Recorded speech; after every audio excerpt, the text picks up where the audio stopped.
ನಮಸ್ಕಾರ ವೀಕ್ಷಕರೇ, ನಮ್ಮ ಯೂಟ್ಯೂಬ್ ಚಾನಲ್ಗೆ ನಿಮಗೆಲ್ಲ ಸುಸ್ವಾಗತ.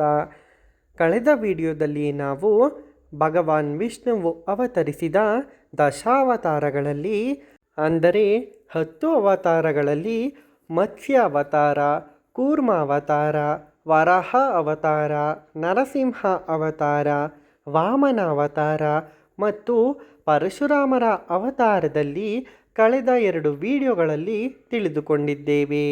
ಈ ವಿಡಿಯೋದಲ್ಲಿ ನಾವು ಇನ್ನು ಉಳಿದ ರಾಮನ ಅವತಾರ, ಕೃಷ್ಣನ ಅವತಾರ, ಬಲರಾಮನ ಅವತಾರ ಮತ್ತು ಕಲ್ಕಿಯ ಅವತಾರವನ್ನು ತಿಳಿಯುತ್ತಾ ಹೋಗೋಣ.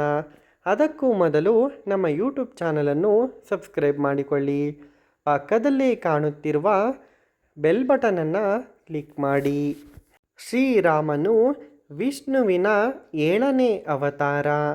ತ್ರೇತಾಯುಗದಲ್ಲಿ ರಾವಣ ಸಂಹಾರ ಮತ್ತು ಧರ್ಮ ಸಂಸ್ಥಾಪನೆಗಾಗಿ ಮರ್ಯಾದಾ ಪುರುಷೋತ್ತಮನಾಗಿ ಅಯೋಧ್ಯೆಯ ರಾಜ ದಶರಥ ಮತ್ತು ಕೌಸಲ್ಯೆಯರ ಪುತ್ರರಾಗಿ ರಾಮದೇವರು ಜನಿಸಿದರು.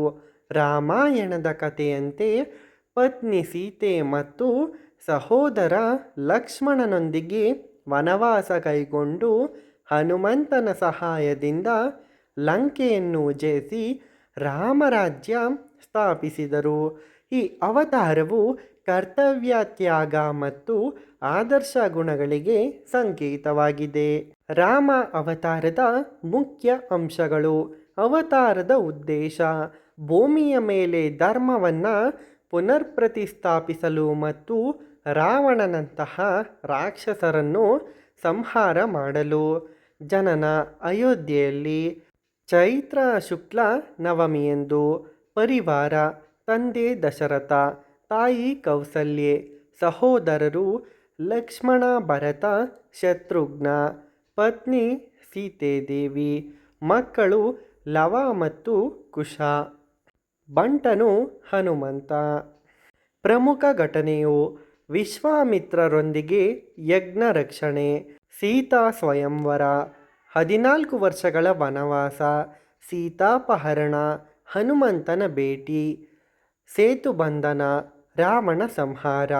ರಾಮರಾಜ್ಯ: ಸದ್ಗುಣ ಮತ್ತು ನ್ಯಾಯದ ಆಳ್ವಿಕೆಗೆ ರಾಮನ ಆಳ್ವಿಕೆಯನ್ನು ಮಾದರಿಯಾಗಿ ಪರಿಗಣಿಸಲಾಗುತ್ತದೆ.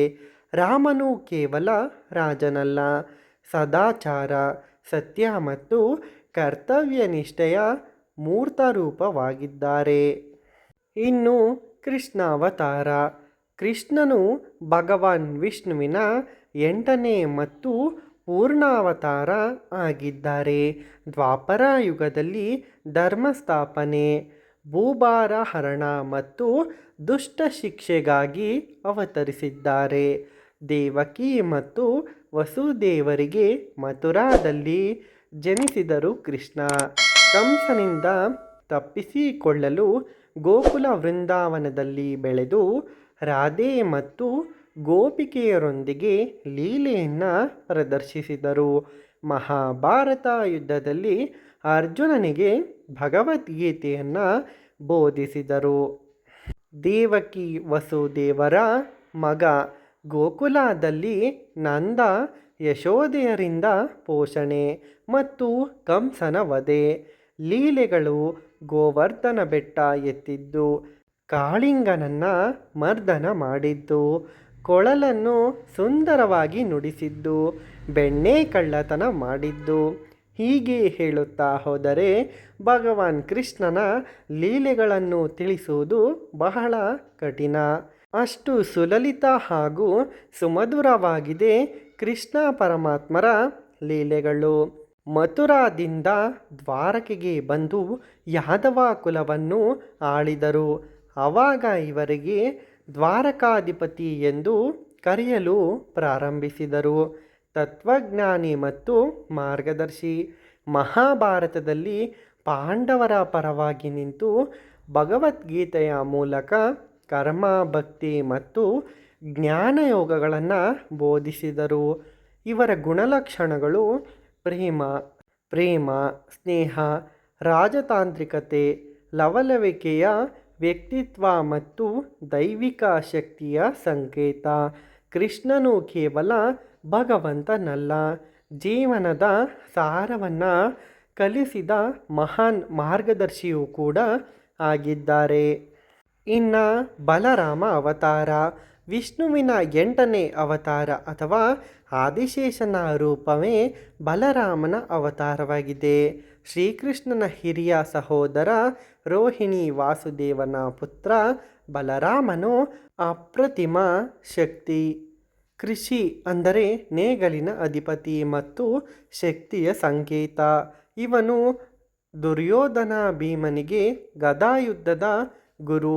ದ್ವಾಪರಾಯುಗದಲ್ಲಿ ಕೃಷ್ಣನೊಂದಿಗೆ ಧರ್ಮ ಸ್ಥಾಪನೆಗೆ ಸಹಕರಿಸಿದ ಪರಾಕ್ರಮಿ. ಆದಿಶೇಷನ ಅವತಾರ ಪುರಾಣಗಳ ಪ್ರಕಾರ ಬಲರಾಮನು ವಿಷ್ಣುವಿನ ವಾಹನವಾದ ಆದಿಶೇಷನ ಅಂದರೆ ಸರ್ಪದ ಅವತಾರವಾಗಿದೆ. ಯಾದವ ಕುಲದ ನಾಶದ ನಂತರ ಇವರು ಯೋಗ ಸಮಾಧಿಯ ಮೂಲಕ ತನ್ನ ಮಾನವ ರೂಪವನ್ನು ತ್ಯಜಿಸಿದರು. ಬಲರಾಮನನ್ನು ಬಲದೇವ, ಬಲಭದ್ರ, ಹಲಾಯುಧ ಮುಂತಾದ ಹೆಸರುಗಳಿಂದ ಕರೆಯುತ್ತಾರೆ. ಕೊನೆಯದಾಗಿ ಕಲ್ಕಿ ಅವತಾರ. ಹೌದು ವೀಕ್ಷಕರೇ, ಕಲ್ಕಿ ಅವತಾರವು ವಿಷ್ಣುವಿನ 10ನೇಯ ಮತ್ತು ಕೊನೆಯ ಅವತಾರವಾಗಿದ್ದು, ಕಲಿಯುಗದ ಕೊನೆಯಲ್ಲಿ ಅಧರ್ಮವನ್ನು ನಾಶ ಮಾಡಿ ಧರ್ಮವನ್ನು, ಸತ್ಯಯುಗವನ್ನು ಪುನಃಪ್ರತಿಷ್ಠಾಪಿಸಲು ಅವತರಿಸುವುದಾಗಿದೆ. ಇವರು ಬಿಳಿ ಕುದುರೆಯ ಮೇಲೆ ಸವಾರಿ ಮಾಡಿ ಕತ್ತಿ ಹಿಡಿದು ದುಷ್ಟರನ್ನು ಸಂಹರಿಸಿ ಭೂಮಿಯಲ್ಲಿ ಶಾಂತಿ ಮತ್ತು ಸತ್ಯವನ್ನು ಸ್ಥಾಪಿಸುತ್ತಾರೆ ಎಂದು ಪುರಾಣಗಳಲ್ಲಿ ವರ್ಣಿಸಲಾಗಿದೆ.